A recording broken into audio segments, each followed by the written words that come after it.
So, welcome to Spirit Studio Town Hall. I am Bishan Kumar. Today, we will talk about Indian single malts. As we all know, that growth of Indian single malt world over has been rising, and it's been rising in India as well. Indian single malt, as we know, that it started with the pioneering efforts of Mr. Anurag Jagdale 16 years back with the launch of Amrut Fusion. Now it has crossed many boundaries and reached many shows in the world and receiving a lot of international awards and accolades. Many players have come after Amrit's launch, and they are breaking the perception about Indian single malts. So Indian single malts are there to stay in the world, and people are taking Indian single malt seriously. So we have, as I said, we have broken the perception barrier that Indians can also make fantastic single malts, Indian single malts. But what's the next goalpost for us?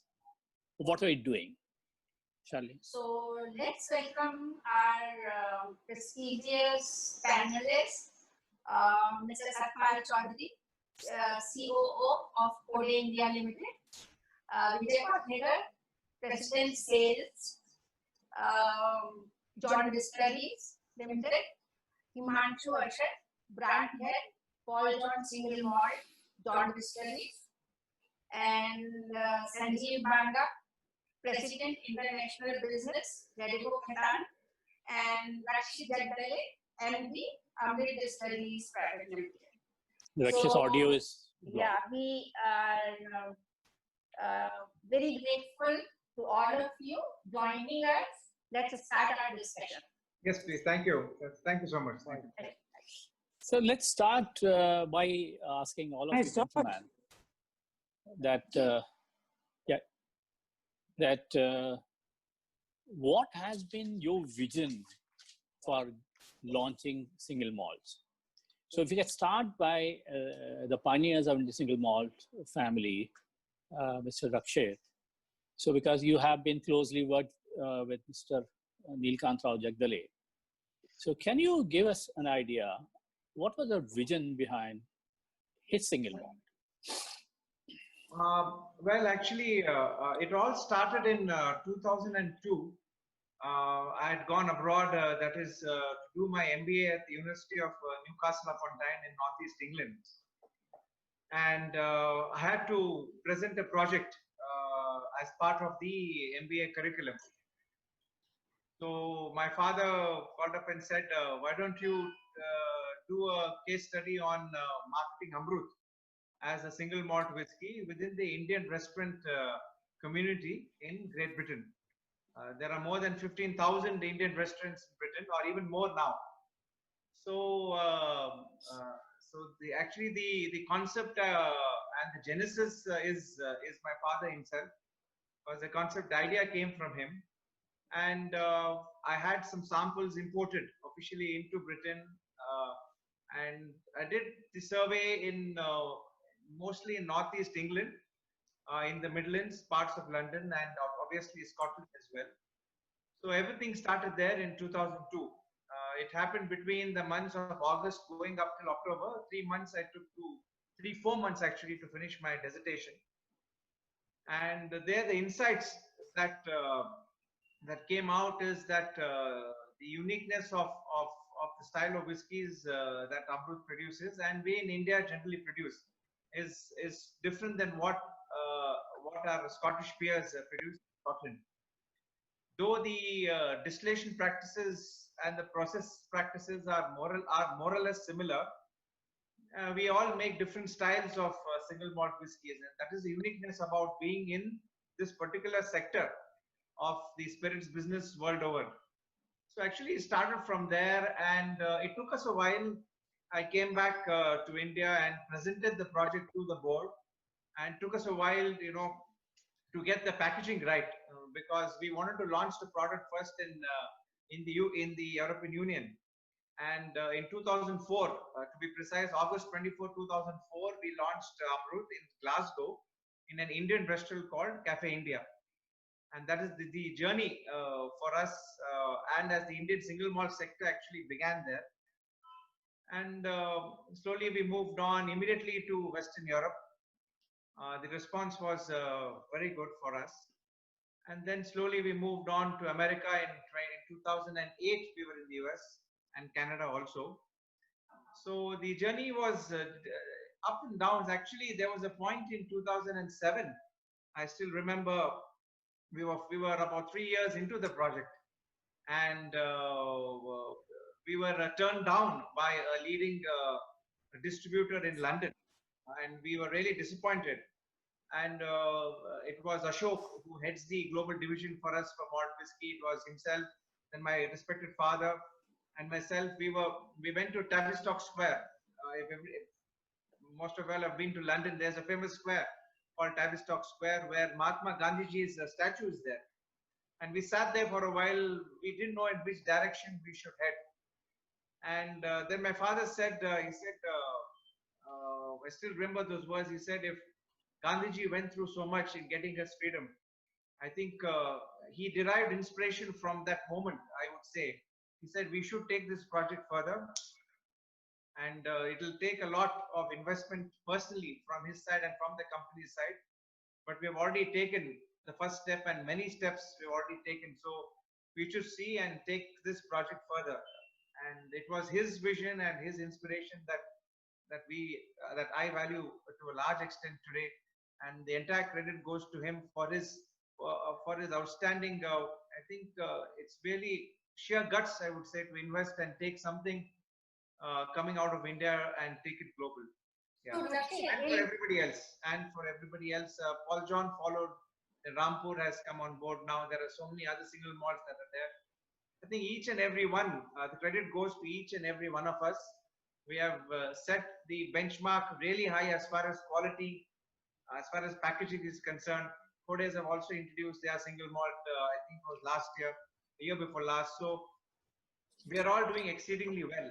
I think all of us have opened up a new segment, a new sector for Indian spirits. right. So, Rakshit, in which year do you think did your single malt being recognized by AWM as a quality product? It was a quality product from the beginning, ma'am. Yeah, but when people started recognizing. Yeah, people started, especially with Fusion coming on board in 2010. Okay. I think that is when we got the actual credit coming from Mr. Jibare, and he voted Fusion very highly. So from then onwards, things were looking up starting from 2008 onwards. But this really helped us. Okay. Yes. Yeah. So, Vijay, my question is to you that when Amrit launched this single malt, after seeing that, when you realize the potential of single malt, Indian single malt, and you launched afterwards.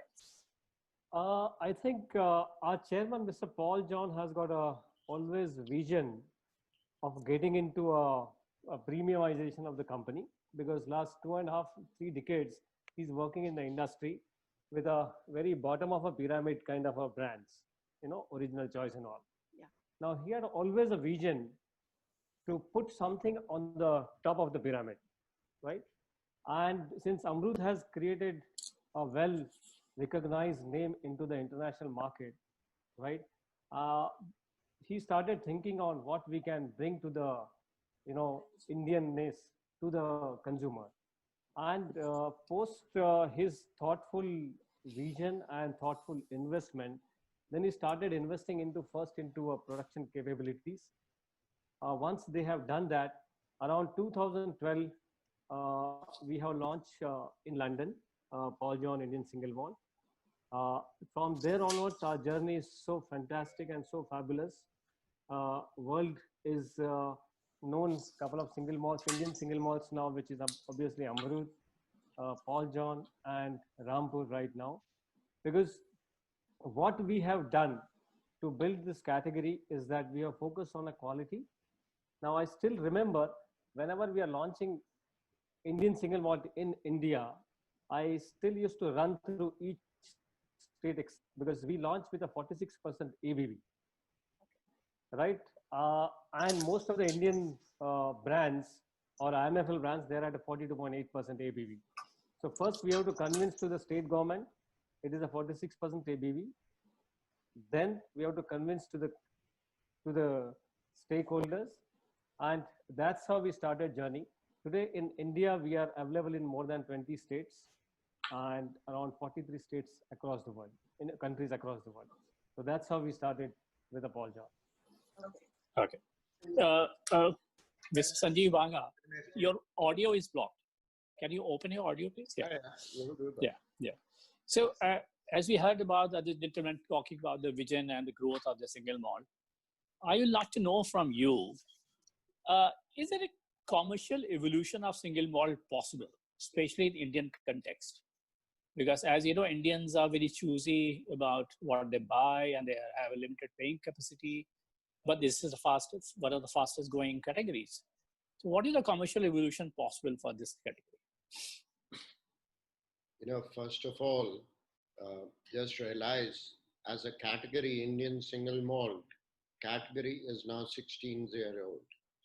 So we're getting into the better part, exciting part of the journey of the single malt, and all thanks to Amrut, who started it in 2004.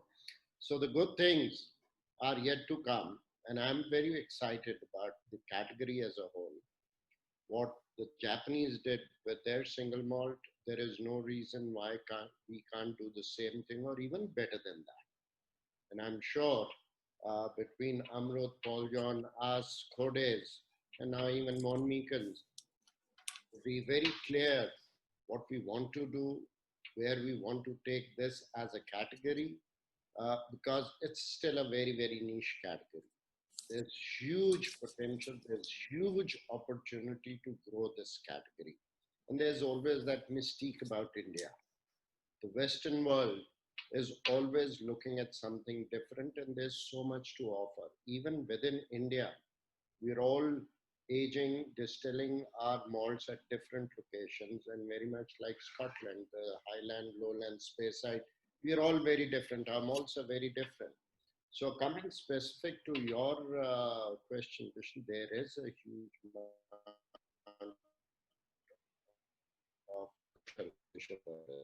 yes, the earlier thinking was the Indian consumer would much rather spend on an imported product rather than buying a premium Indian product. But that changed, especially in the beverage alcohol industry. I still remember in 94, 95, when the MNCs came into Indian market, that's when premiumness, the quality product, and paying a premium for the product started. And since then, most of the companies have gone through the premiumization journey for Indian products as well. And that's very true for the single malt categories as well. Earlier, it was absolutely impossible to imagine someone spending 4,000, 5,000, 6,000 rupees on an Indian-made, Indian bottled product. But today, people are lapping it up. The fact is, Amrut, Paul John, us are there in the domestic market as well. And even at the duty-free, say, even if one is to look at the Indian duty-free, a lot of consumers are Indian and they're willing to pay those prices for Indian products as well. So it's the scenario, the thinking, everything has changed. The Indian products today are world class. They can compete with the finest in the world. The fact is that we are available, our brands are available across the world in some of the most competitive and developed markets. And it's not only the Indian diaspora, it's the mainstream consumer as well. They are consuming our products. So I see no reason for a well-traveled global Indian as well to see what's happening in the outside world and pick it up over here. So I'm very confident, and more Indian consumers are now looking at premium products produced in India. We actually started the vocal for local much before it became a hashtag. Yeah, that's right. So, but Mike, another question is coming from consumers' point of view, is that you all single malt makers are doing fantastic job. but there's a huge price variation. There is the Indian single malt available at 3,500 rupees to 4,000 rupees. And yours, I think, Rampur single malt is the costliest.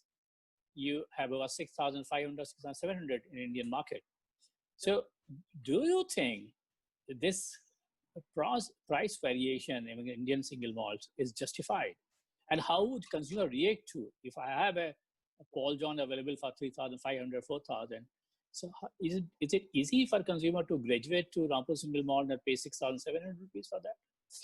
And you see, even in the domestic market for the domestic brands, you have products available, a whiskey that's available for, say, hypothetically 200 rupees bottle, and then you have something that's available for 1,000 rupees as well. And especially within the domestic market, a lot depends upon the state excise duties and structures. Now, for a normal, that's the benchmark that we use in the industry. Something that is available at, say, 100 rupees in, let's say, a tax-friendly state of, say, Goa, could be available for the same product, could be available for 700 rupees in some states like Kerala. Not that the manufacturer is getting anything additional over there, but the consumer can either get 100 rupees, same bottle for 100 rupees or for 700 rupees. That's because of the taxation structure within India. Moreover, I think what Sanjeev is saying, adding to that, if you look at today the tax structure in India, it is more favorable to the BIO brands rather than the Indian brands. I was about to say that, yes. Sir. Yeah, because it's a large work we as a category need to conduct in India to work, duty structure which is in favor of Indian single malt category. You see, the other thing is, even if you have to sell it in Delhi, I believe the brand fee that you have to pay is 25 lakhs. 25 lakhs. Yeah. Where is a manufacturer going to recover that? No, you're absolutely right. I think both Mr. Sanjeev and Mr. Vijay have just highlighted the very essence and a very important factor here. Many states, Kerala is one, the other state is MP, Rajasthan, and Delhi also. They are giving a lot of subs for BIO, and wherein the taxes that we pay vis-a-vis what they pay for the local states is a considerable difference. So we have through CIABC, we are working on it. CIABC has taken it up very strongly. Okay. But again, with every state, we have to work. I don't know whether this kind of disparity that we as in India, we have to fight for fight for level playing field itself is a challenge, which is sad, but unfortunately that's the truth that exists today. See, the other related to that, one is the pricing, the other is even the excise formalities, like Vijay mentioned about 46%. Now, world over, everyone talks about, but you don't bottle single malt at 42.8 or 43. You're normally doing it at cask strength. Yes. Trust me, it's a bloody challenge to get permission to do that. To manufacture. We need to, in fact, as a body, as a forum together, along with CIBC, we need to talk to all the excise people over here as well. We need to do the thinking. It's no longer the 40s, 50s, 60s. These are a new generation, new products. So we need to update our rules and regulations in line with what's happening all around the world. And it should be level playing field for BIO and IMFL product. It's not like, as Rakshit said, that they pay very nominal fee in comparison with IMFL product. Yes, ma'am. Yeah. Yes. This lobby, CIABC should work towards this. Yes. Somehow, I think ISWAI have been largely successful in convincing local state governments to give duty concession when it comes to states. Probably what, as I understand, their approach has been that a BIO product has already suffered 150% import tariff, 160%. So there's no need for the same product to again suffer tax. Well, I think the difference here is the import duty is there to the local industry. if that benefit is going to be removed completely by the state governments, then the very purpose of importing a customs duty for protecting an industry is defeated. So I think So, we have to address it in a larger platform going forward. Uh, CIB yeah. industry has to represent and see how we can all work together collectively in giving better relief for single malt whiskies. Yeah. I think now it's time to go to Himanshu Yeah. to have his input about how the consumers are reacting to Indian single malts, how easy or difficult it to convince them to leave their well-entrenched love for Scottish brands and buy Indian single malts. So you have been doing it with Paul John. How has been your experience so far? So I'll take the question at two levels, Bishanji. It's the traditional single malt drinker in India is evolving and discovering beyond the glens of the world, right? They are first discovering the Japanese whiskies, then they are discovering Taiwanese whiskies, and then they stumble upon our whiskies as the Indian single malts. That's been the starting point for them. The younger generation, which is more curious, does not wait to get onto the single malt wagon till he reaches a certain level of success in life. They are in the discovery stage themselves of newer experiences, and that part is what they are looking at, the pricing of laddering in the whole structure of the depth of the portfolio, and hence we are getting into that segment as well. So there are two segments.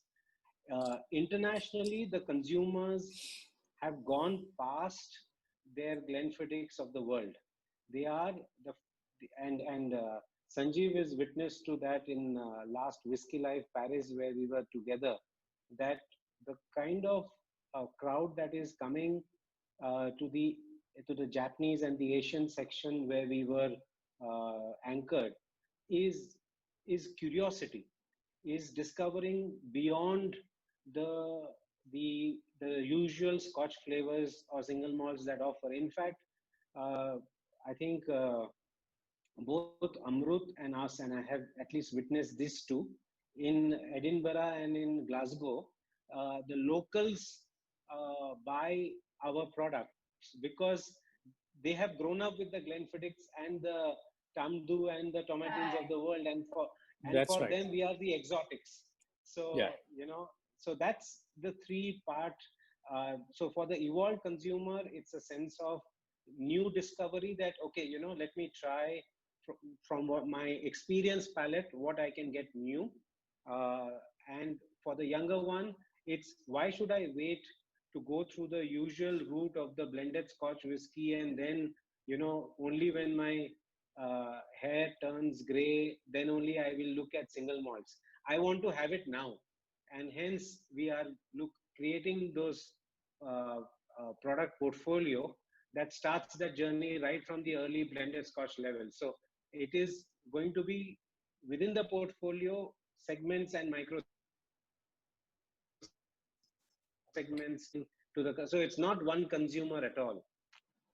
And reaching them, the messaging is different to each one of them. Whereas for our product, Nirvana is a very private, a very young product as compared to our core expressions of Brilliance Edited Bold, that is a consumer which is an evolved product and is already into single malts. Thank you. So approaching these two segments are very different. Yeah. So we'll touch upon these issues later on. Allow me to go to the veteran industry leader, Mr. Spal Chaudhary, who has more than 5 decades experience in industry and was one of the most respected voices. I came to you, Mr. Chaudhary, in the last only because believing that your words of wisdom would be extremely important for all of us.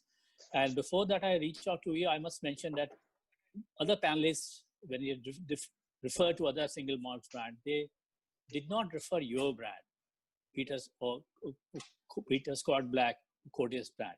So I'd like you to start by telling us, our viewers as well, because this will hundreds and thousands of viewers will view this, to know how the Peter Scott, which was classically into the premium blended whiskies, went for single malt. And when was that? Whose vision was that? And how it had been received in different Indian markets?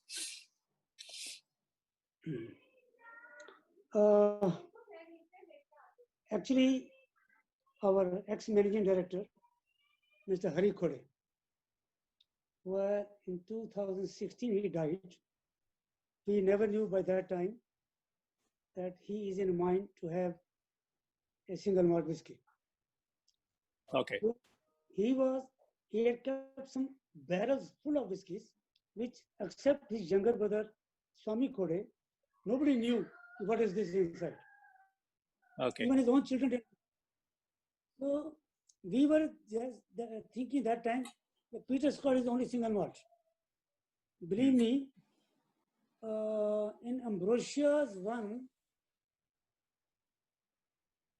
party in Bombay, Khode was awarded single malt whiskey and Peter Scott. And I and Hari Khode went that time to Bombay to receive the award. For single malt. Single malt for Peter Scott. Yeah. By that time, nobody had come to the country as single malt.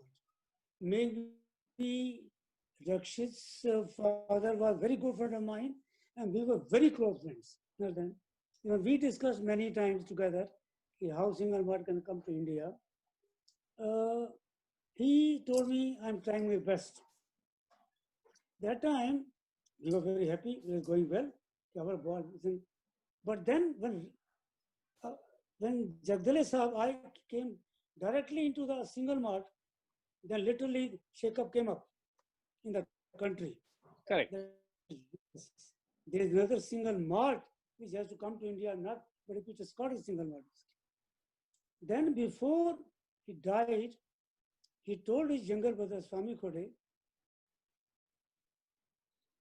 I would request you by all means, please bring single malt whiskey in the country.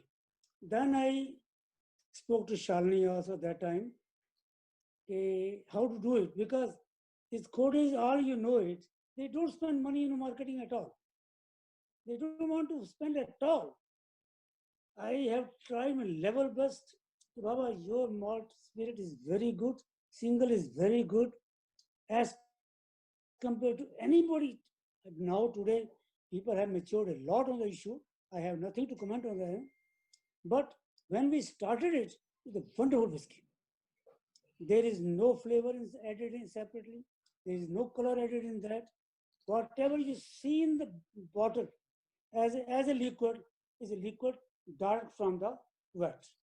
But lack of, nothing sells without being sold. Unless you do a marketing, now today you say Lux can be sold like that, but Lux is still getting marketing. Every big company, small or big, unless they market the product, it is a diamond product or a platinum product, it cannot sell unless the proper marketing is done. So, sir, what is the current status of Peter Scott Black single malt? Is it being made? It is being made. Okay. It is happening, but they are making very slow, very little. I again told you, they are not very ambitious. See, like Jagdale Group came and Rakshit taken over very well from his father. I think he has wonderful job done. My all love to him. And later on, the Ready Kuketan. Thank you, sir. Then I will say the best part came to Paul John. They were in between Kuketan and Paul John, Amrut. So the things have taken very good shape according to my. I spent almost 52 years now in the industry. And I only say What India has done in single malt, the world has not done in 4 years. And the Great. time is not very far off when India will be again number one in single malt. And now more or so, you will be very happy to know also, internally, a circular has gone to all the government canteens, CSDs, love for India.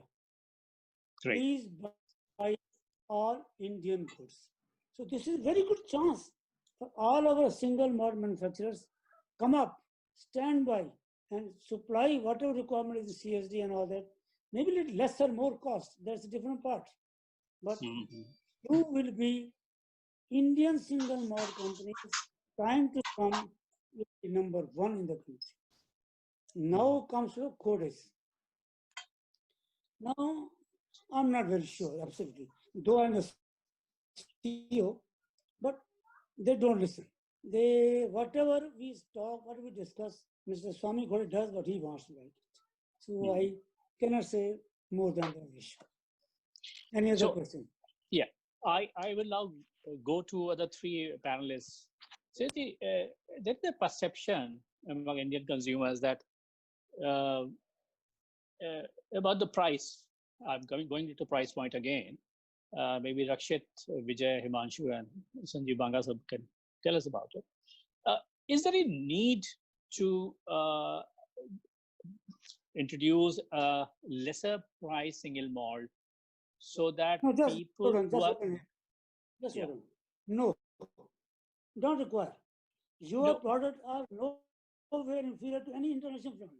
No, I'm not talking about the inferiority of that. I'm talking about like people graduate from one category to another category. Like India was stopped at Jolly Walker Black Label for long years. That's what the end and the most aspirational drink. People started graduating to Glenfiddich and Glenlivet. So, is there any? Do you believe in getting them some kind of stepping stone to reach out to single malts, which is available at a much slightly lower price?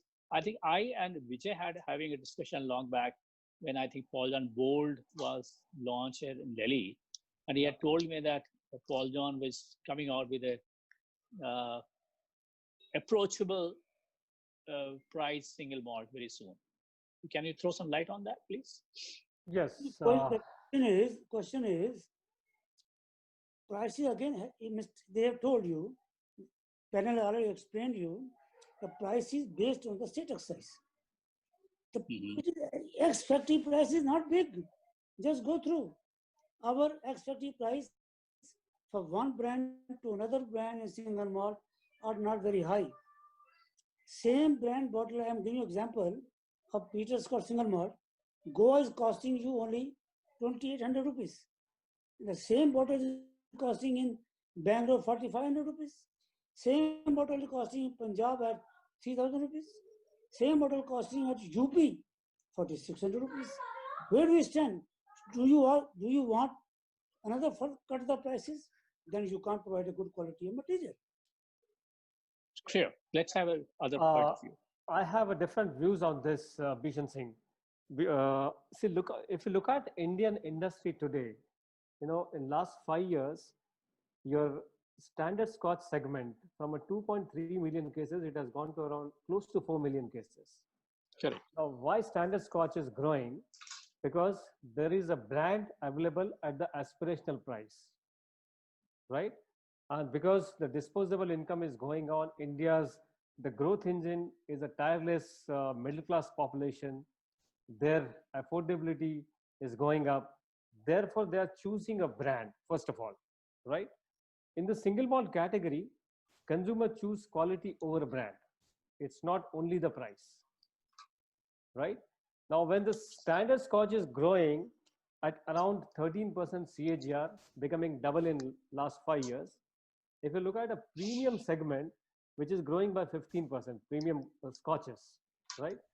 Now, there are no brands available into the single malt from the single malt category into the standard Scotch segment. So there is no recruitment happening from the blended Scotch to the single malt. Now, we strongly believe as a John Distillery if you give an aspirational price to the consumer, right, then only the recruitment will happen from the blended scotch to single malt.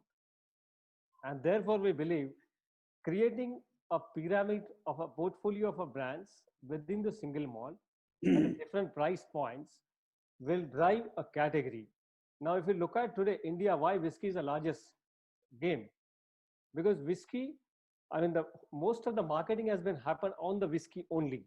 It has been positioned as a successful mains drink, number one. Number two, whiskey has a price points from 100 rupees to 5,000 rupees.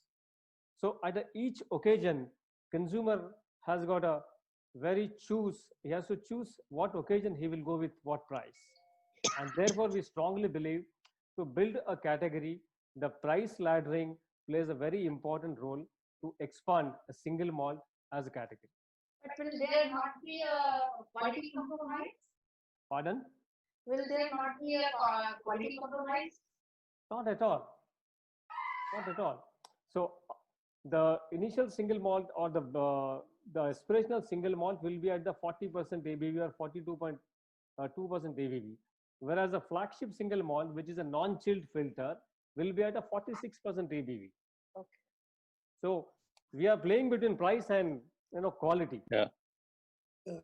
Mr. Banga, your thoughts on this? I agree to a certain extent with Vijay, but then I have a different thought process over here as well. In India is a bloody expensive proposition because the angel share is pretty high, the evaporation is so high, and the norm is minimum 3 years, but we age our malt for much, much longer duration than that. And of course, it's a very investment heavy. And the cost of maturing a malt goes up tremendously. You're not compromising on the packaging as well. We're absolutely clear. No one, or at least for us, we've been in the malt for almost 20 years now, but we don't have any of malt that is aging. There's only a limited quantity that's aging, and we want to give only the finest quality of that. So we're not willing to compromise on the maturation period on that. And it is expensive to do that. So we are at the moment not looking at more of a value for money single malt. No, we're not. Even in terms of a price laddering, single malt globally as well, or even from a consumer point of view, they graduate from, say, a premium Indian whiskey to a bottled in India in origin standard scotch to a premium scotch, and then they move to a single malt. Not necessarily the young professionals are following the same path. A lot of them straight away go into the single malt category because let's not forget there is a huge quality that you're guaranteeing in a single malt. I would not like to compromise on that a wee bit as well, to come up with a little more affordable single malt. Not at the moment. What about you, Rakshit? I also tend to agree with Mr. Sanjeev on this. Again, eventually it boils down to individual company strategies as to where they would like to price their single malt whiskies. But up till now, all of us have set certain benchmarks for quality, certain benchmarks for packaging, and especially on quality. And today, world over, our single malt whiskies, whether it's Europe or America, wherever we are all respectively selling, is much higher than the Glens of this world. To give you an example, let's take a market like London, right? We have Rampur there, we have Paul John, we have Amrut.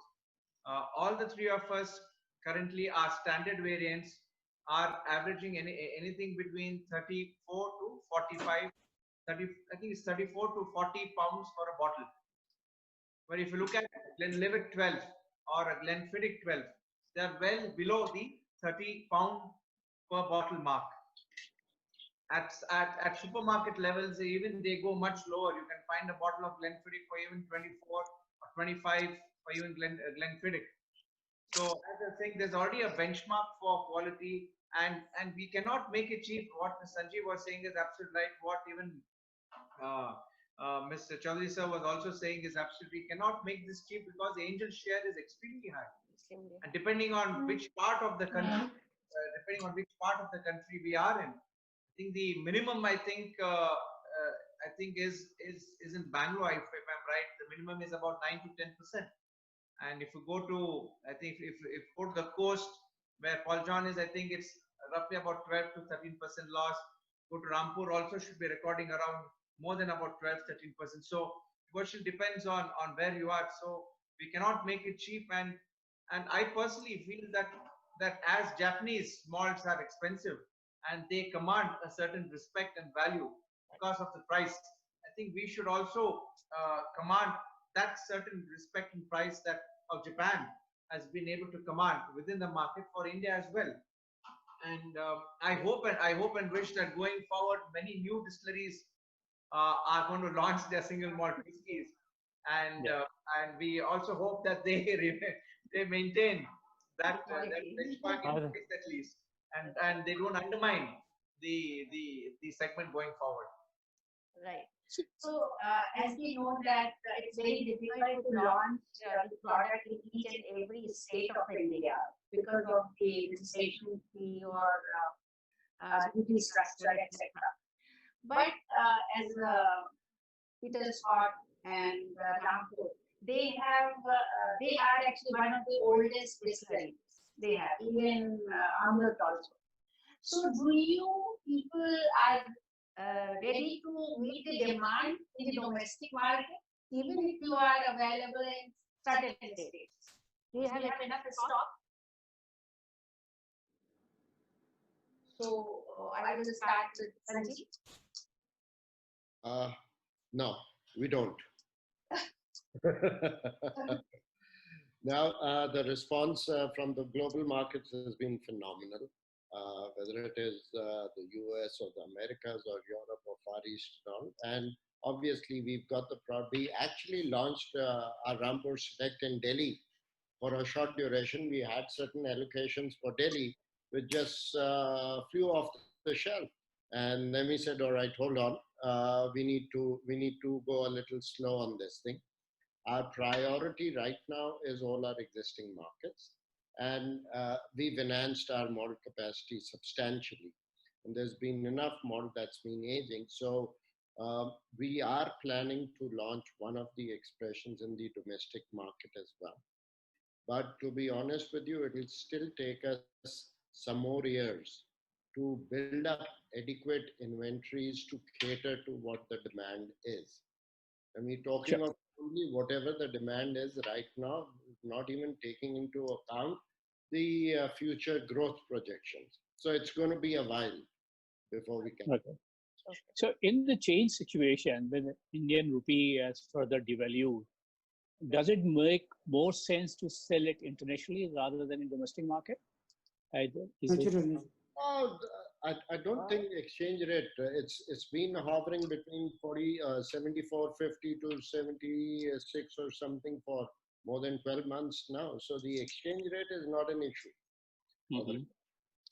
What is important is, you know, the exposure that you get in the international market. And especially with the Indians traveling, let's face it, we still suffer from a little bit of that, how to put it, that anything that's being sold internationally is good and we can consume it over here as well, or we can acquire it over here as well. That's changing, but it's still prevalent over there. So I think focus on the international markets, create a category itself, and then whenever you have adequate stocks, because India, the moment you open up Indian market, it is a huge market and you need to have adequate stocks without compromising on the quality of the produce. So there's no point introducing in India and then suddenly you run out of stock. Yeah, that happened. I remember with Amrut also. They initially launched in Mumbai, Pune, and then they had to take it back. Yeah. So that I that's remember, good I for remember Mr. Jagdale's last meeting with us, and when he attended our spirits event. 2018. Yeah. There, when I was speaking, he was sharing a session on single malt. Mr. Sanjeev Banga was also there, Mr. Chaudhary was also there. There, I think one consumer confronted him by asking him, "Sir, you tell us that you are proud of making Indian single malt. Make India product, you say, but why you deprive us, Indian consumers, of getting hands on you?" This is a common complaint against you guys. They say you want to make money in the international market. You say that you're proud of making Indian products, but you do not sell it to us. Your comment. Clear that confusion.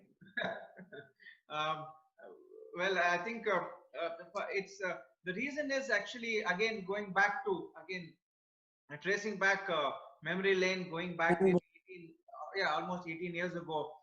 The basic concept that what my father had in mind was very clear. He said we would want to do a reverse marketing strategy, meaning we would like to launch this product abroad, especially in Scotland first, and Europe and America, get the accolades over there, get the necessary recognition, get the necessary awards, and then when the word of mouth spreads and people in India start demanding, then we can introduce it. Actually, we had a long discussion. I still remember this was in 2009. Yeah, no, 2010.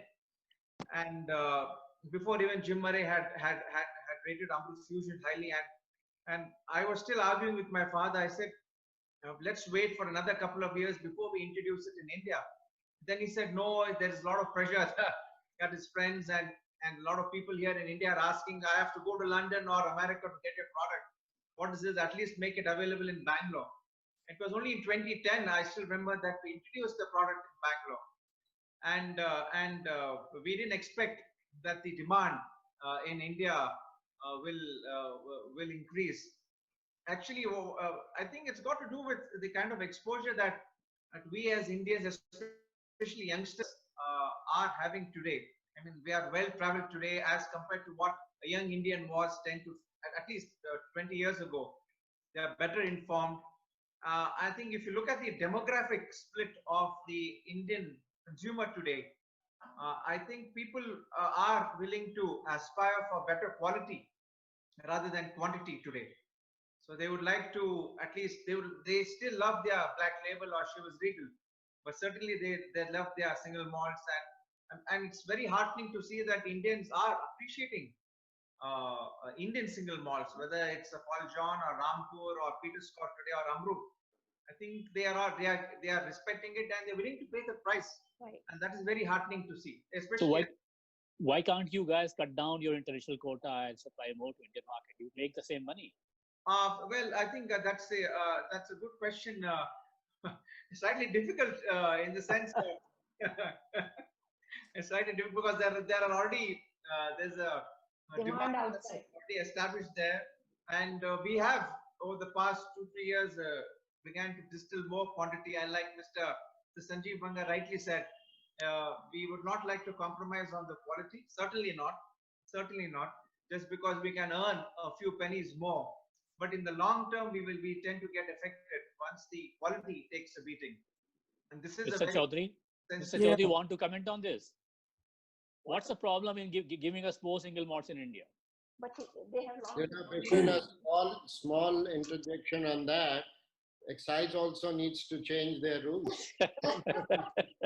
Absolutely. May I answer you a very small answer to your question. See what happens. Why everybody went abroad to launch, not in India? First, you answer this question.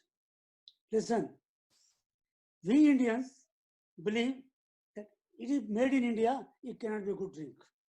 Yeah, but you did not go to Scotland to launch your Peter Scotland. Yeah, you don't need to, you see, not Scotland only. Yeah. They went to Scotland, they went to UK, they went to USA, to Mexico, all European countries, but they never launched in India. Whosoever may be. They never launched in India because apprehension by the Indians. It is made by Indians, made in India, it cannot be a good thing. So why should they do now when they have established a huge market abroad? Why should they bother now? Whatever surplus come, they sell in India. So what? What is the reason? I think there's a But perception, problem Indian perception. might suffer what they have got a suffocation in their mind. They have to open their mind first. I still remember about 8 years back also this question. Why? This question why was came only this product is coming from India. Oh, may not be good. Yeah, let's go for Greenwich. But today, what Rakshit is telling in London, yes, that your product is better than Greenwich. That's right. It's like yoga when it became yoga and came back to India, it became Correct. popular. Correct. Today, yoga all over the world, Yes. but created by India. Nobody accepted it. Now everybody accepts it. I think Bishanji, I think single malt, if you look at it, is more driven by connoisseurs. So I think for as a category, as a single malt, for us to develop a connoisseurs in India, because they Yes, I mean, correct. that's the core fact to build the category. Because across the world, if you look at, the ability, the connoisseurs, they have ability to choose quality over a brand. Now, unless you don't develop that sense of quality over a brand, and that will be done through only connoisseurs. So we as a category leader, we need to develop a connoisseurs in India to accept that mindset. You rightly said, Vijay, because in India, drinking single malt is a status symbol, not like by choice. Yeah, that's maybe general perception, but when we exactly created Vijay, when yeah. we created Malt Monks about 4 years back, is a connoisseurs club, exclusive club for the single malt lovers in Delhi. Some people, There I find people who are looking for new expressions. They have money, they are lovers of single malt, and they are willing to pay money for that. This number is growing. but This number is growing. very low right now. It's growing. I mean, I'll tell you the numbers. In 2015, the entire single malt in India used to sell 84,000 cases. Today, it's a 2 lakh cases, as per IWSR. So, in a 5 years' time, it is double, more than double. Yeah. So that statistics shows that single malts are accepted, and on top of it, Indian single malts are growing more than 50% CAGR, whereas total single malt category is growing by 20% only. So my question to all of you is that Indian single malt, where is it sold mostly? Like duty-free shop, domestic market, or abroad? Abroad. Well, for me, the answer is very simple. Everything is overseas. Oh, what about you, Vijay? For us, we are 60% in India and 40% abroad. Okay. Yes, And Rakshit? I think now what Mr. Vijay said is right. For us also, it is more or less on similar lines. It's 60-40, I would say, as of now. 60 India, 40 overseas. Yes. Okay. And what about the duty-free market? Is it still like people like to buy Glenfiddich, Glenlivet over Indian single malt? Well, yeah. No, Yes. go ahead. Sanjay? No, Rakshat was saying, Rakshat, please go ahead. Yeah, please. Rakshit. Thank you, Mr. Sanjeev. For us, our presence in the Indian duty-free market is considerably less. We are only present, I think, in Delhi with 1 or 2 expressions, and in Bombay also with 1 or 2. Again, the prices are very high over there for duty-free. Apart from that, we are selling in Paris in CDG, and that's about it. So we're not heavily focused on the duty-free sector as of now. Okay. What about you, Vijay? We are fairly placed in India. Delhi, we are there. Bombay, we are there. We are there in Chennai, Kolkata. We are in 8 locations. 8 locations right now. Okay. Yeah. And Sanjay? For us, travel retail is good, big, within a number of markets. And apart from the Indian duty free, we're in Dubai, we're in a lot of Middle Eastern countries, we're in a few European travel retails as well in Africa. So it's a big chunk for us, both for Rampur as well as Jaisalmer. So I'll go to Himanshu now. Himanshu, as Vijay said, and also Rakshit also seconded his opinion, that this is important to increase this category of single malt lovers. We need to invest and promote this category. So what's being done as a marketer are you doing some appreciation, single malt appreciation among the people? How this category expanding over the years? What's you're doing to expand this category?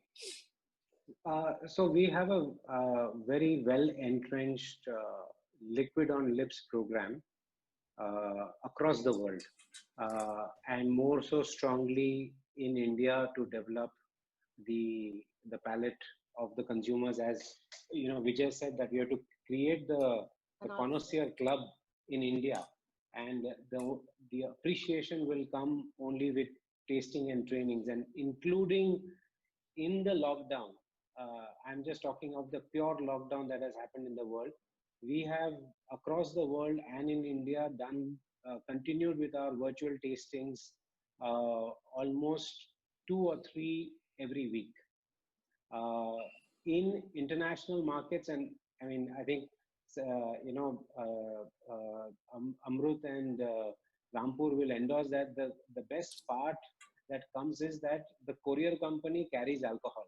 So it is easy to reach out the tasting samples to the consumer on a paid basis, and they are happy to come on board. See, right from the conversation threads that I'm picking up is when Sanjeev mentioned that, you know, everything from outside is considered good. It is the British Raj hangover we still have. That's true. You know, so that is one part. But the market overseas is appreciating the lens that the brands are going to their doorstep. I mean, a common retailer in your city takes this initiative and says, you know what, to my loyal customers, I'm going to do a mailer. I'm going to do an Indian pack of 3 or 4 expressions. Put Amrut, put Rampur, put Paul John, and ship it out to you guys. And we are going to have the tasting over the weekend. And it's being done, and it's possible. And the master distillers, the brand ambassadors come on board and walk them through the segment. We have been even doing with other Scotch distilleries as well. So, so these are continuous efforts, and I will just give you to the level that best summarizes it. It's a missionary zeal or a movement that we are creating, where we have specific metrics just to measure how many tastings we have done in a week across the world.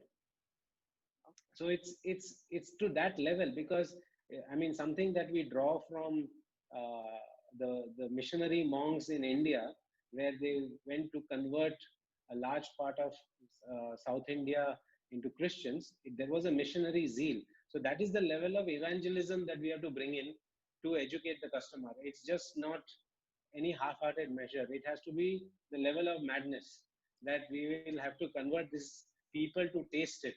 And only when they taste our liquids as a category, then only they sit and wake up. Oh, okay, there is something like this exists. And from there, let them choose what they like. So yeah. How important it is to blend tourism with single malt? Like, why not start more robustly distillery visit? Like, I was speaking to Mr. Khetan, Dr. Khetan, and also Mr. Jagdale. We have spoken to him. Why can't create a more robust system where consumers can visit your distilleries very often and taste their products there? But this will build bondage among the consumers with the brand. As Paul John did in Goa. They have already done. So we've been with our visitor center for the last 18 months. Last year was the full year of operations that happened for the visitor center.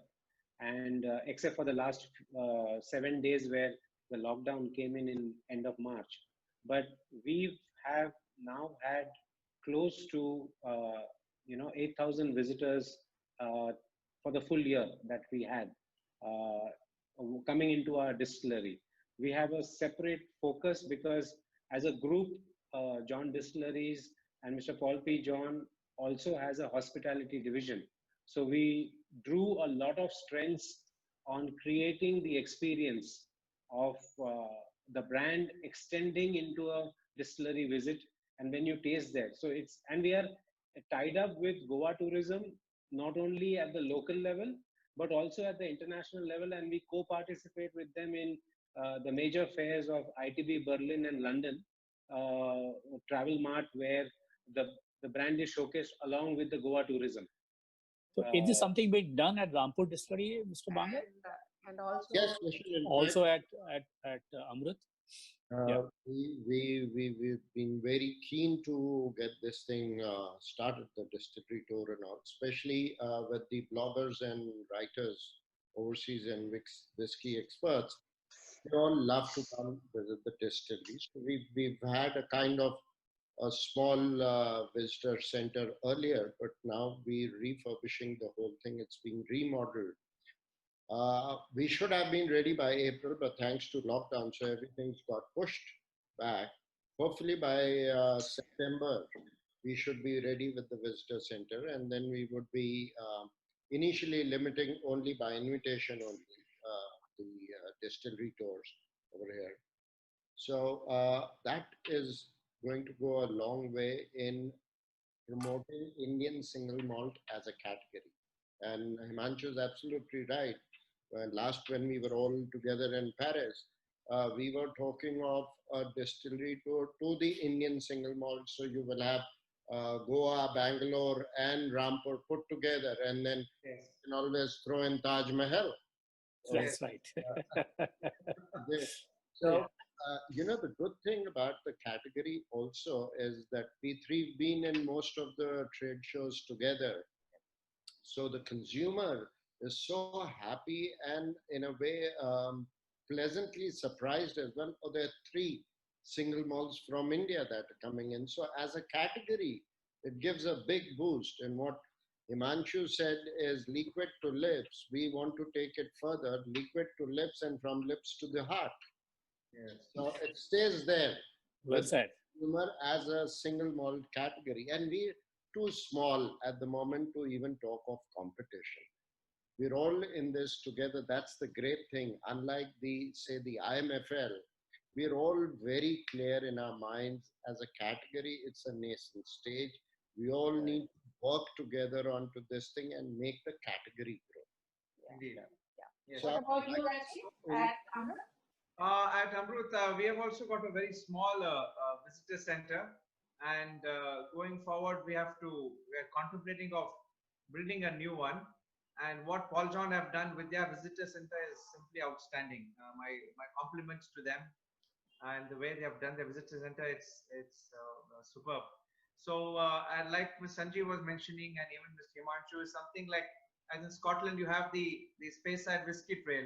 So we can also think of having an Indian whiskey trail where they visit Rampur, they visit Kores, they visit Paul John, and there are so many other distilleries that follow through. They visit us as well. So there's something that we can, as Indian single malt whiskey distillers, we can come together on a single platform. And even there's as you know, in Kentucky also you have the bourbon whiskey trail, but that's within the Kentucky state itself. So there's something that we can work on together. All the 5-6 of us, or as many distillers come on board. It's always good. Yes. Right. Mr. Chaudhary, my question is to you is, can you convince Mr. Swami Kode to make a visitor center or something like that? I will try. I may try level best. But it's I'm difficult sure task. we'll do it. Okay. But But one thing which we said, just now listening it, that is possible that all these single malt producer in India join hand together. Whenever there is a whiskey exhibition all over the world, they should represent Together. there's a problem in your audio, Mr. Chaudhary. can happen. Good is one. I think there is a problem in his audio. Yeah, thank you, Mr. Chaudhary. And I think you guys have answered most of the questions, and some of the questions have come to us from consumer side. So they wanted to have their a lot of